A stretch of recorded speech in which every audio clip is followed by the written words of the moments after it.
ጤናስጥልኝ የተወደዳችሁ ተመልካቾቻችን እንደምን አላችሁ? ከሐረሪ ቴሌቪዥን በቀጥታ ስርጭት የዕለቱን የአማርኛ ዜና ወጃችንን ወደ እናንተ እናደርሳለን። አብራችሁን ቆዩ። በሐረሪ ክልል በደረቅ ቆሻሻ አወጋገድ ስርዓትን በማዘመን የተለያዩ ተግባራት እየተከናወኑ መሆኑን በከተማው ማዘጋጃ ቤት የከተማ ደረቅ ቆሻሻ አስተዳደርና የአረንጓዴ አካባቢ ልማት ኤጀንሲ አስታውቋል። በዚህም ደረጃ የክልሉ ቆሻሻ አያያዝና አወጋገድ ስርዓት በብዙ መልኩ የተሻሻለ መምጣቱን ገልጿል። አያንቱ አህመድ ዝርዝር አላት። በሐረሪ ክልል የቤት ለቤት የደረቅ ቆሻሻ አወጋገድ ስርዓትን ለማዘመን እየሰራ መሆኑን በከተማው ማዘጋጃ ቤት የከተማ ደረቅ ቆሻሻ አስተዳደርና የአረንጓዴ አካባቢ ልማት ኤጀንሲ ስራ አስኪያጅ አቶ ታጅር ሻሚ ገለጹ። በደረቅ ቆሻሻ አወጋገድ ስራ ላይ የተደራጁ ማህበራትን ከሌሎች ባለድርሻ አካላት ጋር በማስተባበር የተለያዩ ተግባራት እየተከናወነ መሆኑን አስረድተዋል።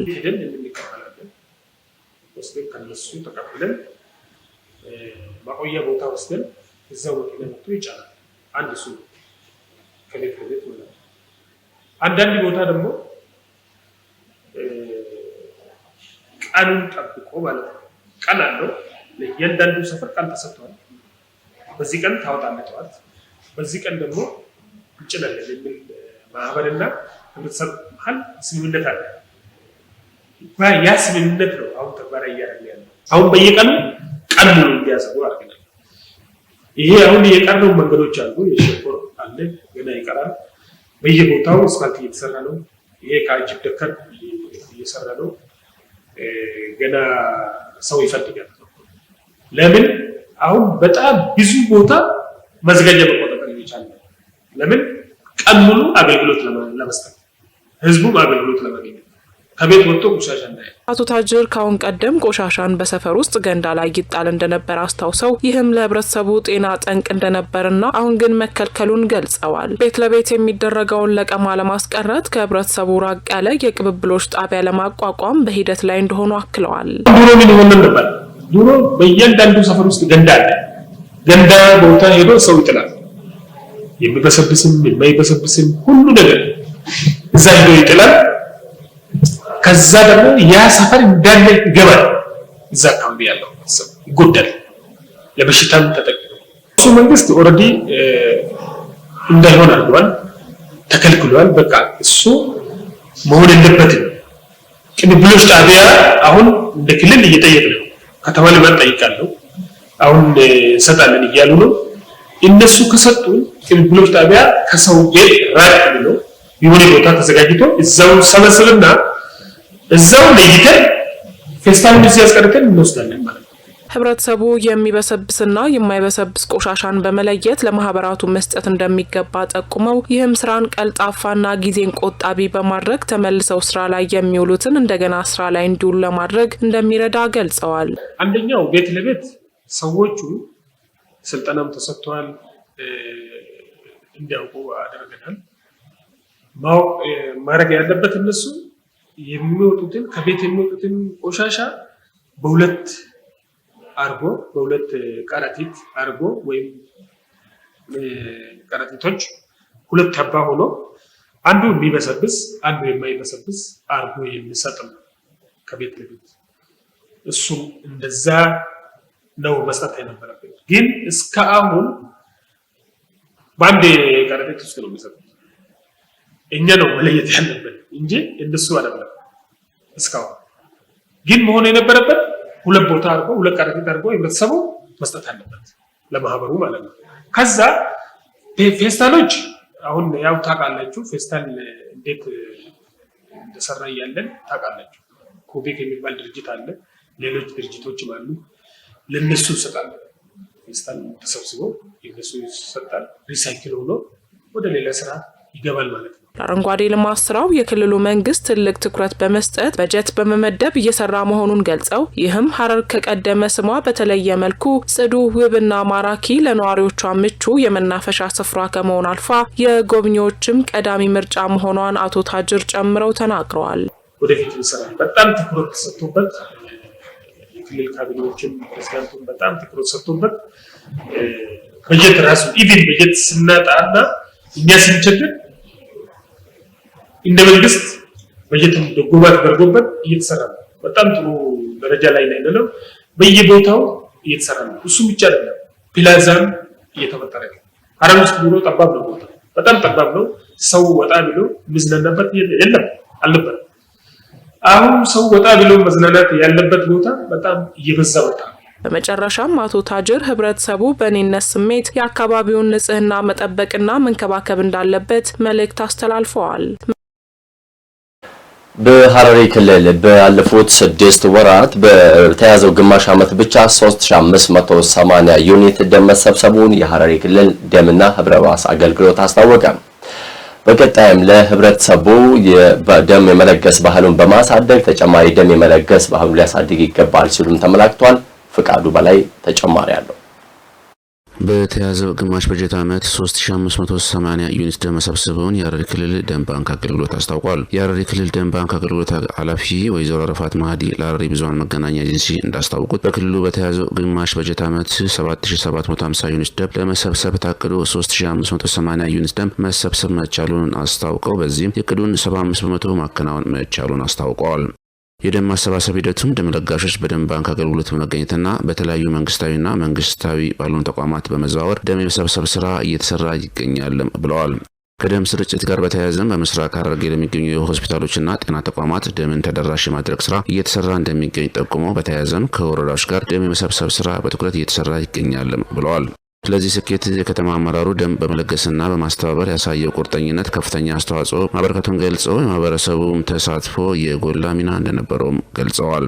ከደም አገልግሎት ጋር በተያያዘም ከአጎራባች ክልሎች ጋር በቅርበት እየተሰራ እንደሚገኝ የገለጹት ኃላፊው በቀጣይም ደም ለጋሾች በደም እጥረት የሚሞቱ ዜጎችን ሕይወት ለመታደግ ደም እንዲለግሱም ጥሪ አቅርበዋል።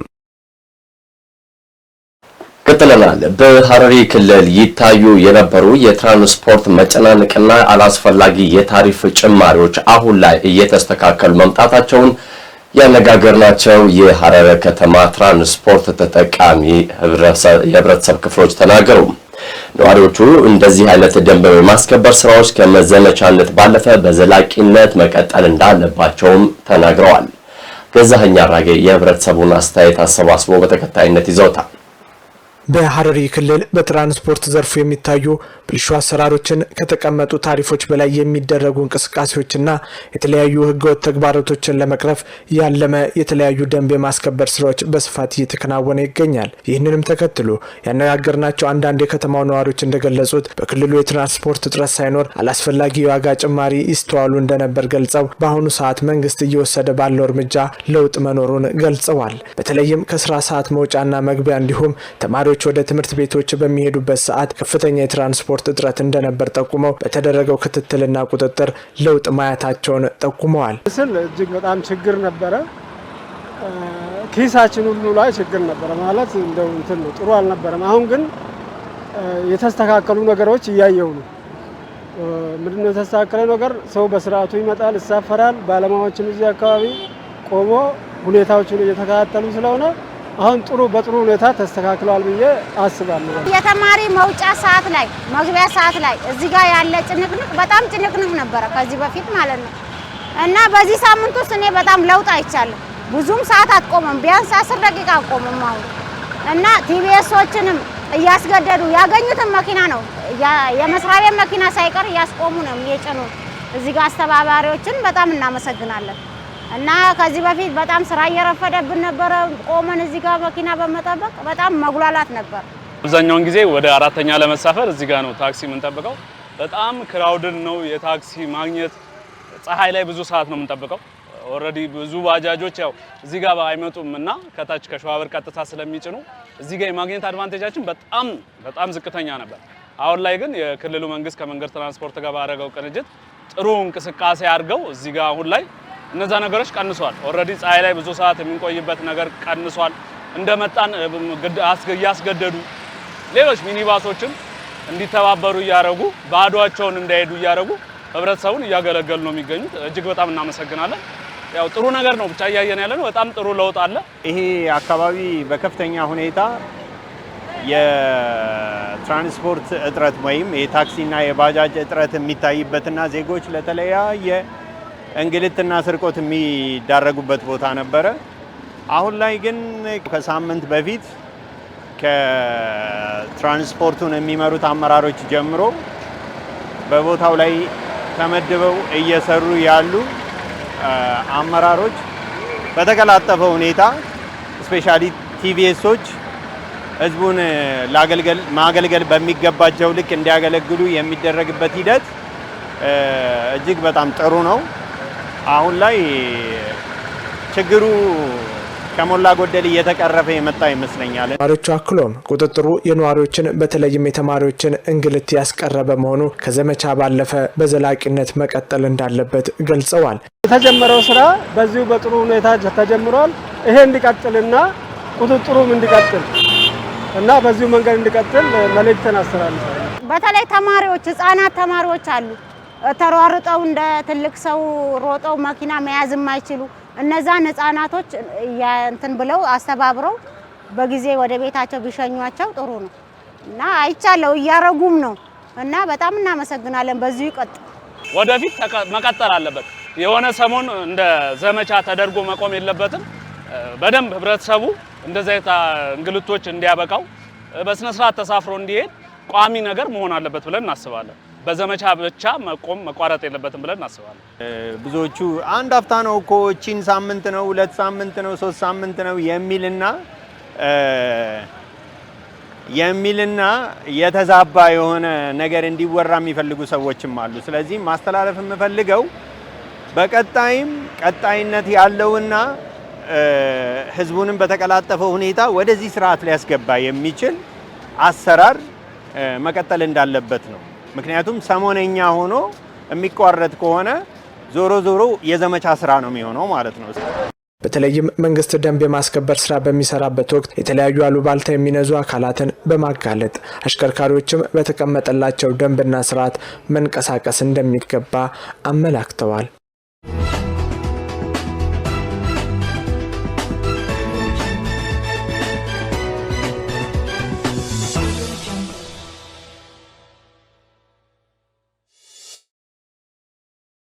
የተወደዳቸው ተመልካቾች አሁን ደግሞ ከሀገር አቀፍ ምንጮች ወዳገኘናቸው ወሬዎቻችን እንሻገራለን። ሰባተኛው ጠቅላላ ምርጫ ሰላማዊ ዲሞክራሲያዊና ፍትሃዊ ሆኖ እንዲጠናቀቅ አዎንታዊ ሚናቸውን ለመወጣት ተዘጋጅተናል አለ የሲቪክ ማህበረሰብ ድርጅቶች ምክር ቤት። በሌላ በኩል ደግሞ የኢትዮጵያ ባህር ትራንስፖርትና ሎጂስቲክስ አገልግሎት ከ74 ቢሊዮን ብር በላይ ገቢ ማግኘቱን አስታውቋል። እነዚህና መሰል ሀገር አቀፍ ወሬዎችን ደግሞ እሌኒ ሽመልስ። ሰባተኛው ጠቅላላ ምርጫ ሰላማዊ ዲሞክራሲያዊና ፍትሃዊ እንዲሆን አዎንታዊ ሚና ለመወጣት ሰፊ ዝግጅት ማድረጉን የሲቪክ ማህበረሰብ ድርጅቶች ምክር ቤት አስታውቋል።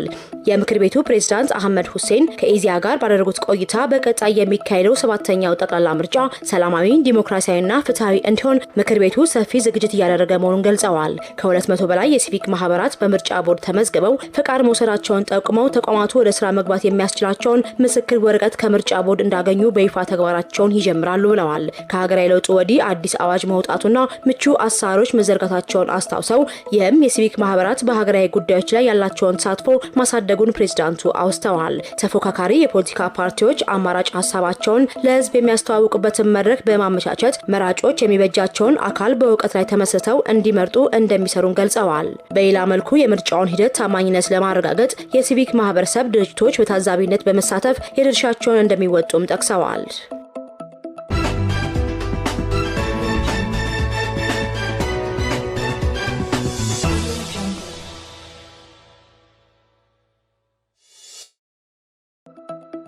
የኢትዮጵያ ባህር ትራንስፖርትና ሎጂስቲክ አገልግሎት ከ74 ቢሊዮን ብር በላይ ገቢ ማግኘቱን አስታውቋል።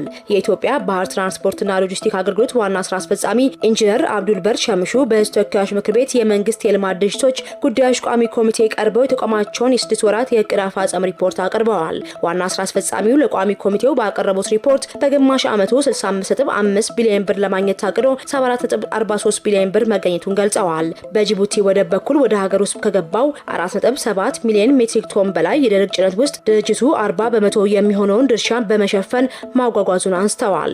በተለይም የአፈር ማዳበሪያ ማጓጓዝ ስራ ካለፈው ዓመት ጋር ሲነጻጸር የ191 በመቶ እድገት ማሳየቱን በዝርዝር አብራርተዋል። በሪፖርቱም የውጭ ምንዛሬ ግኝት፣ የሎጂስቲክ አገልግሎት ውጤታማነትና የማሪታይም ስልጠና አፈጻጸም ላይ የተመዘገቡ ስኬቶችን በዝርዝር አቅርበዋል።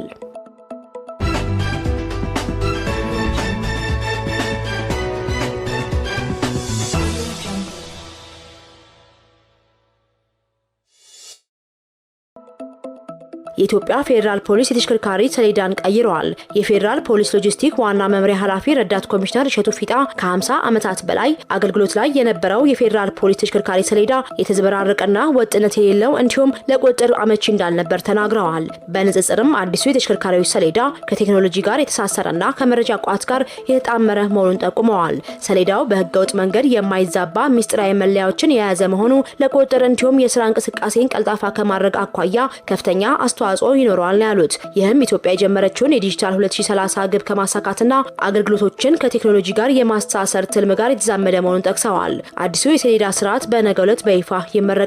ዘገባው የፈራ ብሮድካስቲንግ ነው።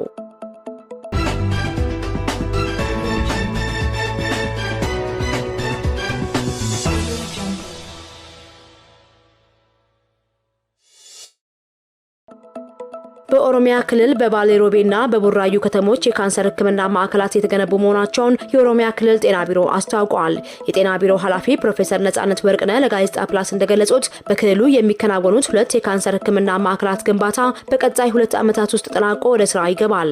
የካንሰር ሕክምና ከፍተኛ ወጪ የሚጠይቅ መሆኑንና በአገሪቱም ጥቂት ቦታዎች ላይ ብቻ እንዳለ በመጥቀስ አገልግሎቱ ተስፋፍቶ ለማህበረሰቡ ተደራሽ መሆን እንዳለበት ጠቁመዋል። አብዛኛው ታማሚ ከሀገር ውጪ ሄዶ እንደሚታከምና ለከፍተኛ ወጪ እንደሚዳረግ የገለጹት ኃላፊዋ በክልሉ የጤና ቱሪዝምን ለማስፋፋት እየተሰራ ነው ብለዋል። ተላላፊ ያልሆኑ በሽታዎች ከዕለት ወደ ዕለት እየጨመረ መምጣቱን ጠቅሰው ይህም አሳሳቢ በሆነ ደረጃ ላይ እንደሚገኝና ድንገተኛ የሰው መሞት እየተለመደ መምጣቱን ጠቁመዋል። በቂ የአካል እንቅስቃሴ ማድረግ፣ የአመጋገብ ስርዓትን ማስተካከል፣ ከጎጂ ልማዶች መቆጠብ፣ በቂ እረፍት ማድረግ፣ ከጭንቀት በመቆጠብ ጤናማ የአኗኗር ዘዴዎችን መተግበር ይገባልን ብለዋል።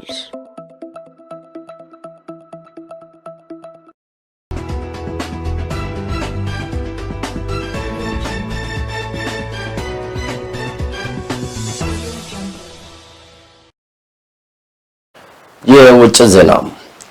ቡርኪና ፋሶ በሀገሪቱ ታሪክ ተመስርቶ የማይታወቅ ተመርቶ የማይታወቅበት ደረጃ 94 ቶን ወርቅ ማምረቷን አስታወቀች።